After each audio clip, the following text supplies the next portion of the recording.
Connectivity देखो, distance learning में connectivity problem तो होगी ही थोड़ी बहुत, कोई बात नहीं। स्टार्ट करते हैं दोबारा से। यही कि एसेट लेगा तो अगर कोई पार्टनर फर्म की, तो जनरल एंट्री क्या बताई मैंने, partners capital account debited to realisation account. लेकिन अगर कोई पार्टनर फर्म की लाइबिलिटी पे ऑफ करने के लिए रेडी है, मीन्स अगर वो चाहता है कि वो किसी पर्टिकुलर लाइबिलिटी का पेमेंट खुद करेगा, क्रेडिटर्स, बिल्स पेबल या कोई भी ओवरड्राफ्ट अमाउंट, कोई भी लाइबिलिटी है उसका पेमेंट वो खुद करेगा, तो उस कंडीशन में हम उस लाइबिलिटी को भी उसी के अकाउंट में ट्रांसफर करेंगे रियलाइजेशन अकाउंट के थ्रू, क्योंकि लाइबिलिटीज के अकाउंट को हम ऑलरेडी क्लोज कर चुके हैं। तो जैसे ही हम उसके अकाउंट में ट्रांसफर करेंगे लाइबिलिटी को, जनरल एंट्री इस लॉजिक के बेस पर क्या बता सकते हैं आप, जब हमने एसेट किसी पार्टनर को दी, यानी पार्टनर ने जब एसेट ली, तो हमने जनरल एंट्री क्या बनाई, हमने बनाई realise concern partners capital account debited to realisation account.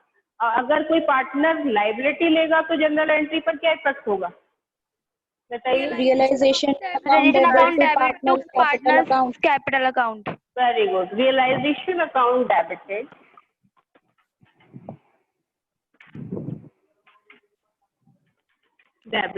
To partners capital account. Very good, ठीक है।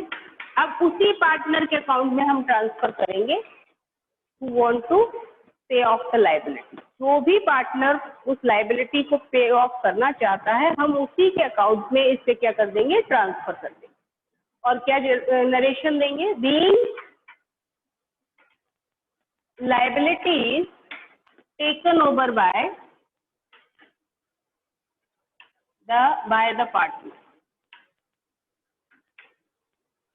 ये तो आपके हो गए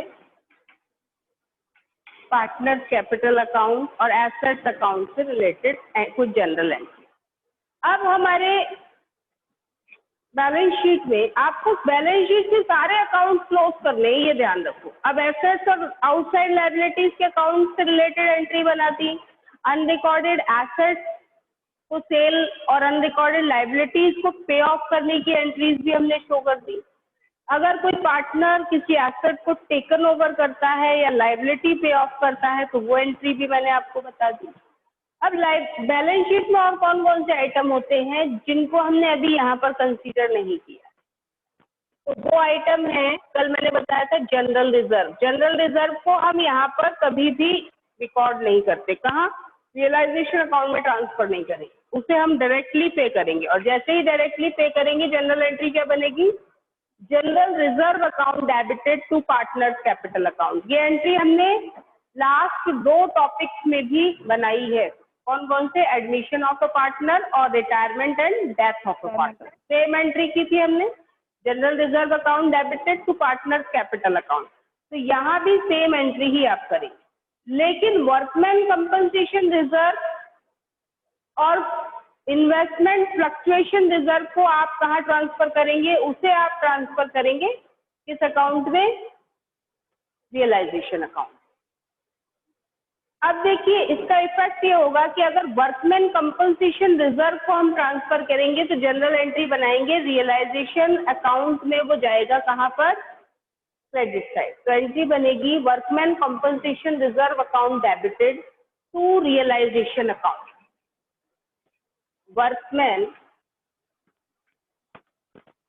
compensation reserve account debited to realisation account. ठीक, दी workman compensation reserve transferred to realisation account. ये तो ट्रांसफरेशन की एंट्री हो गई, ठीक। और अगर इस वर्कमैन कंपनसेशन पर क्लेम होगा तो क्लेम का हम पेमेंट करेंगे, और जैसे ही हम क्लेम का पेमेंट करेंगे एंट्री बनेगी रियलाइजेशन अकाउंट डेबिटेड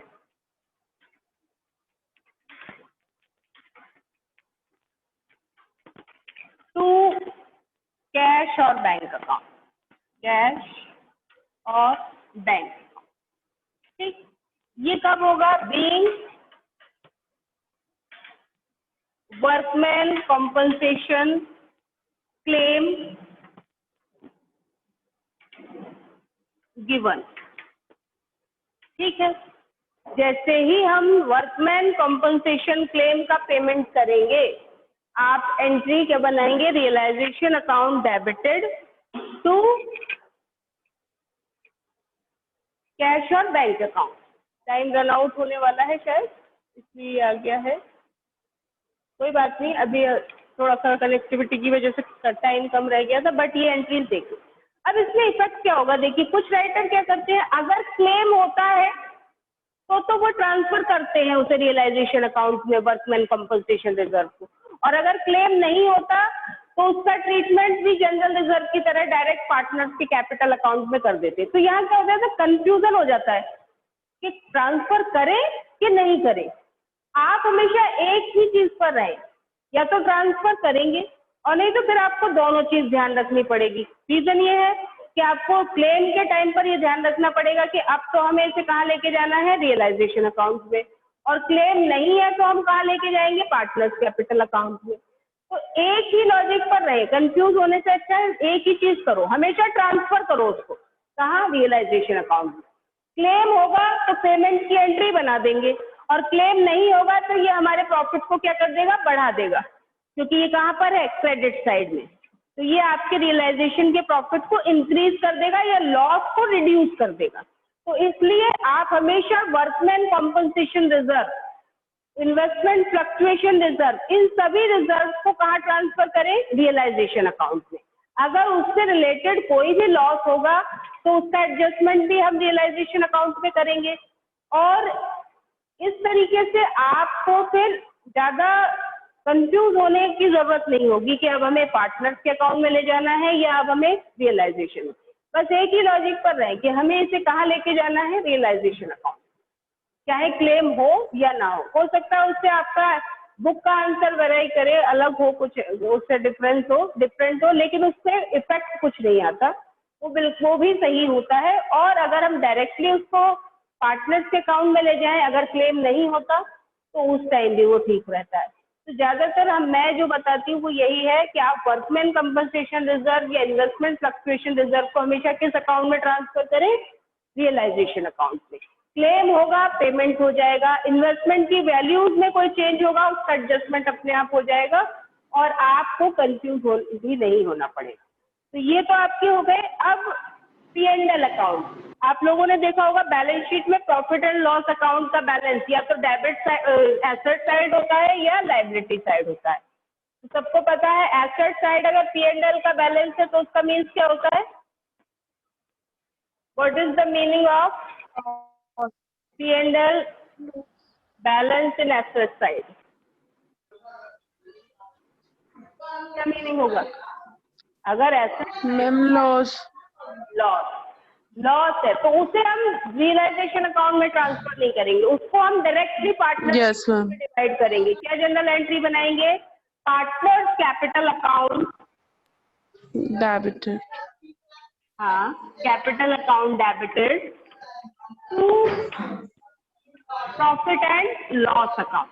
और अगर प्रॉफिट होगा, ठीक है, अगर प्रॉफिट होगा तो यही एंट्री क्या हो जाएगी, रिवर्स हो जाएगी। एंट्री क्या बनेगी, profit and loss account debited to partner capital account.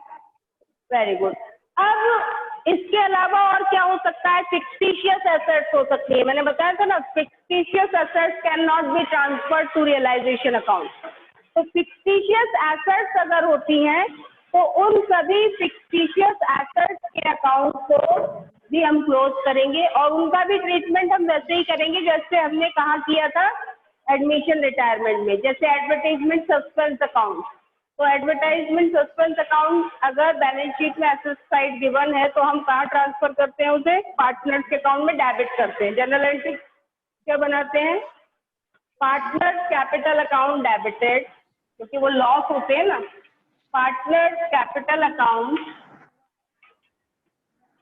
Debited to advertisement. तो ये भी अकाउंट हमारे क्या हो रहे हैं, क्लोज हो रहे हैं, एडवर्टाइजमेंट सस्पेंस अकाउंट।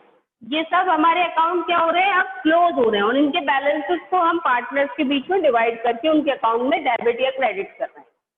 ठीक, ये प्रोसेस ऑफ क्लोजर चल रहा है। क्लोज अकाउंट्स हमारे क्या हो रहे हैं, क्लोज हो रहे हैं, ये ध्यान रखिए। सारी एसेट्स अब जो पार्टनर्स के कैपिटल अकाउंट है वो भी क्लोज होंगे। तो सबसे पहले तो रियलाइजेशन का जो प्रॉफिट या लॉस होगा उसे हम ट्रांसफर करेंगे कहाँ पर, पार्टनर्स के कैपिटल अकाउंट में। तो अगर रियलाइजेशन पर प्रॉफिट होता है तो जनरल एंट्री बनेगी realisation account debited to partners capital account, और अगर रियलाइजेशन में लॉस होता है तो जनरल एंट्री बनेगी रिवर्स एंट्री, क्या, partners capital account debited to realisation. To revaluation. तो ये रिवैल्यूएशन नहीं, रियलाइजेशन। रिवैल्यूएशन ध्यान रखना, थोड़ा सा कंफ्यूजन हो जाता है। रिवैल्यूएशन हमेशा रिकंस्टिट्यूशन ऑफ फर्म के टाइम बनता है और रियलाइजेशन एक बार बनता है कब, जब फर्म को डिसॉल्व करते हैं। डिसॉल्यूशन। इस तरीके से आप सारे अकाउंट क्लोज करेंगे। एक यहाँ टॉपिक और है जो बहुत इम्पोर्टेंट है जिसे हम कल डिस्कस करेंगे, अभी शायद टाइम आउट होने वाला है, तो वो है रियलाइजेशन एक्सपेंसेस का टॉपिक। रियलाइजेशन एक्सपेंसेस जो कि जब फर्म क्लोज होगी तो उस टाइम जो भी खर्चे होंगे, the expenses which is related to realisation are known as realisation expenses, और उन एक्सपेंसेस को पे करने की लायबिलिटी फर्म की होती है। तो वो एक्सपेंसेस जब पे ऑफ होते हैं तो उसकी जनरल एंट्री अलग अलग वे में कैसे करते हैं, उसको, उस पूरे टॉपिक को कल हम डिटेल में समझेंगे कि फर्म कर रही है तो क्या एंट्री होगी, पार्टनर कर रहा है फर्म के बिहाफ पर, उस कंडीशन में हम क्या एंट्री बनाएंगे, और अलग अलग अदर कंडीशंस भी होती हैं जिनको हम कल डिटेल में डिस्कस करेंगे, क्योंकि उससे रिलेटेड भी कई क्वेश्चंस आपकी बुक में हैं और उसका इफेक्ट भी हर एक लॉन्ग क्वेश्चन पर आता है। ये ध्यान रखना, 8 मार्कर क्वेश्चन बनता है डिसोल्यूशन ऑफ पार्टनरशिप से, तो ये बहुत इंपॉर्टेंट चैप्टर भी है। अब अगर किसी को इन एंट्रीज में कुछ पूछना हो तो मुझसे